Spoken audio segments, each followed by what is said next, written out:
Hello, welcome back to my channel. I have a quick video for you. It's like a newbie's guide to VIPKid Unit Assessments. Hopefully this will be helpful to you.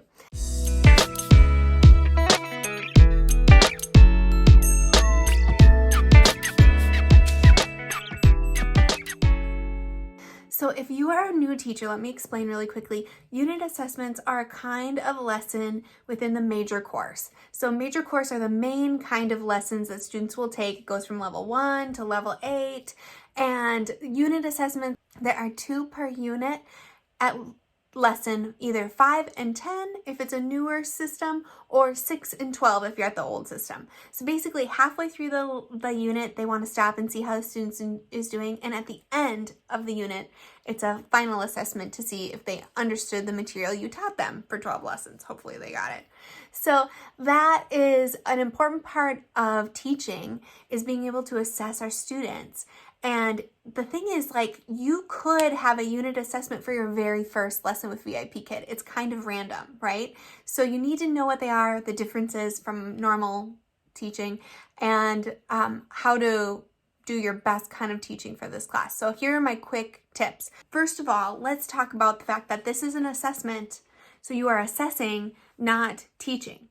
However, sometimes you'll get a kid who is clueless and for one reason or whatever, like, didn't get the material. So sometimes you will spend an assessment reteaching a lot of the material, but that's not the point. The point is to assess. So you really want to ask the question and see how much you can pull out of the student. See if they can answer the sentences perfectly, see if they got all the vocabulary, all of those things. So you gotta kind of let them show off a little bit. It's fun. Hopefully it's fun for you because you get to just kind of sit back and listen. It's a little easier, in my opinion. For how you teach, you still need to do all the normal online teaching things. You still need to use your TPR, like this, You still need to speak slowly, especially for the lower levels, but you don't need as many props. Like, these are my props. You don't need a lot of props. Your secondary reward is very simple, which we can talk about in a second. I use a certain secondary reward for every UA, and you don't have to have the kids repeat as much as you do in the other lessons because they're kind of answering your question. So it'd be weird to be like, say it again, say it again. You don't have to have them repeat as much. So let's talk about the format of these classes. They're totally different. And if you're new to VIPKid, you're getting used to like 24 to 27 slides per class. And then if you get a UA, you're gonna be like, oh my gosh, there's between 40 and 50 slides. So your first thought is, how in the world do I teach that fast to get through 50 slides in 25 minutes? And the good news is a lot of those slides are filler. And what I mean by filler is the format of the UA is like a game map. I'm going to show it to you here. And the format is kind of to show that there are 5 sections for the UA, and for each section, Meg and Mike will move to a different part of the game board. It's kind of like you're playing a board game with them.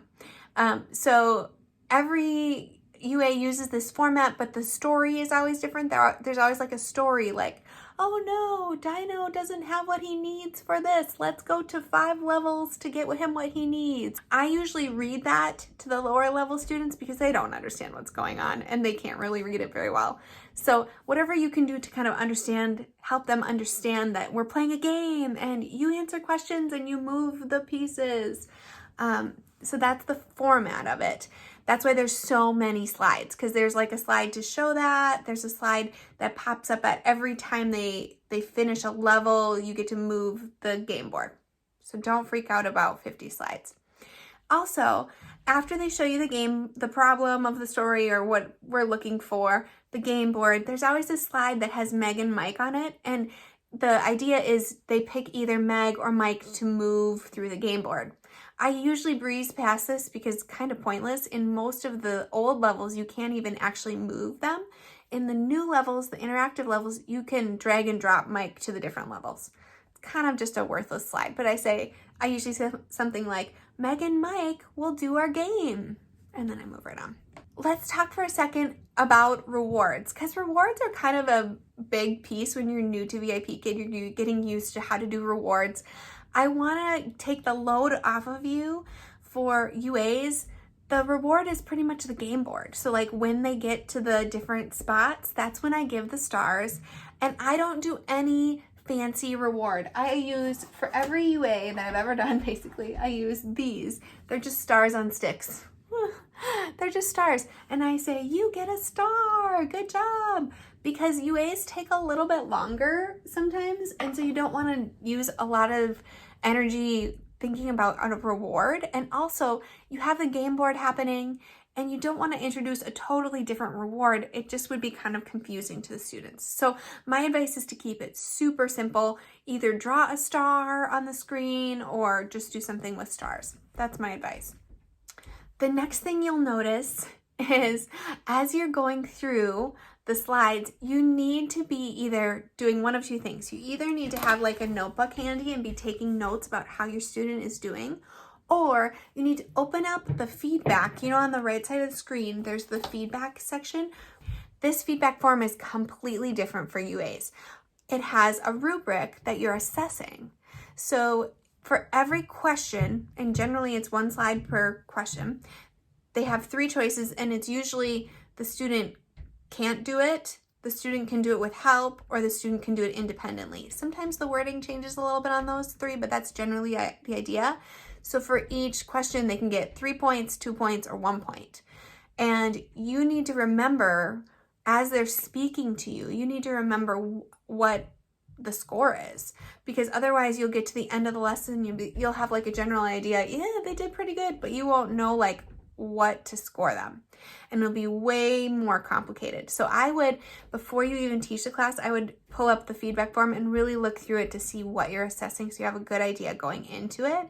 And then how I do it is I just have the feedback form open on the side and I'm just clicking, yep, got it. Oh, 2 needed help. Oh, they did not understand this. And you know, there's a little debate about how to grade UAs. Generally, I'm pretty generous. I want the student to feel good coming to VIPKid. Now, that doesn't mean that I'm like, I give away freebies. If they like totally are failing this UA, I do not give them a passing grade. Like, don't feel bad if they truly don't understand the information. You need to give the parents and the LP the truth that they didn't learn this. Maybe they need to retake the level. Oh, the last thing I want to talk about is the project. So for lesson 12 or 10, the last lesson of the unit, part of the unit assessment is a project, and it's the first part of the game board usually. So the project is like actual homework that the student is supposed to draw on their own paper and then hold up to the screen. Now I gotta tell you, this is so hit or miss. Like, if you have regulars that are used to the routine of projects, they will probably bring in their homework. If you have newer students or random students, they probably will not bring their homework. Now, you have a couple choices with what you can do with that. You can either just mark them ones, like did not complete the homework, and move on to the rest of the assessment and just kind of let them have a lower score. That's fair. They didn't do their homework. What I like to do is I like to go to the very last slide. It's just a white screen. And I like to give them a chance to draw their homework there. And I don't take a lot of time, and I usually still mark them like needed teacher help for that part, because they didn't do it at home like they were supposed to, but I still want to give them a chance to like show that they know the material. So that's how I do it. You can choose how you do it, and really a lot of it depends on the timing. If you think this kid is going to fly through the assessment, maybe at the end of the assessment you can go to the blank screen and give them a chance to earn a few points from the project. The point is for them to show you what they learned and also to speak. So make sure you don't just like they hold up their homework and you're like, good job. Make them talk about it. Make them speak about it. So in summary, UAs are different than normal classes. They're fun to teach, easy to teach. You let the student kind of show off. Make sure you plan ahead for the feedback form so you know what you're assessing. So those are my tips for the UA. If you have any more questions about how to teach a UA, please put them in the comments. Let's talk about this. They're very common, like you'll see them. Today I taught 4 classes, only 4 classes for VIPKid today, and 3 of them were UAs. So it's just something that's part of your routine as a VIPKid teacher, and you need to be prepared to teach them. All right, talk to you later, everybody. Have a great day teaching. Bye.